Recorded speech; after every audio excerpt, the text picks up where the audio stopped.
Hello! Ano ngayon? Thursday. Pang-limang araw na ni Lily Flowers sa dito.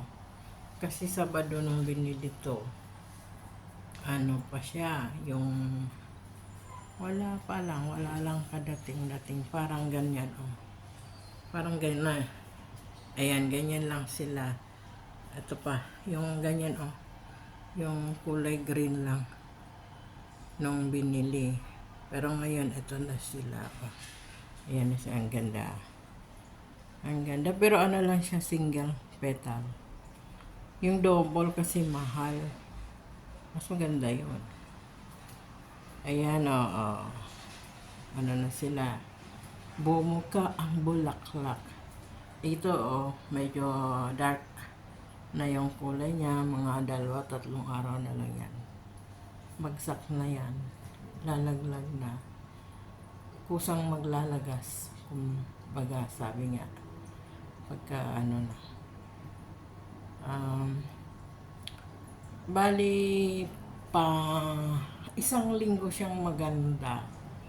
Tapos, unti-unti nang malalaglag yung mga petals niya.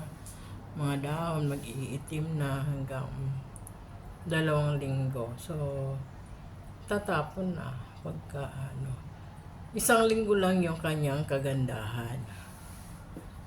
Hiram na kagandahan ng bulaklak. Pero kung siguro to, kasi nga, yan, nakalagay lang yan sa flower base. Yung talagang tanim, yung sa flower gardens, siguro tatagal ng medyo matagal kasi syempre nakaano sa lupa. Ito kasi pinutol na yan eh. Benenta na eh. Ayan. Hindi ko alam kung ano na naman ang bulaklak na bilhin ni Amo next.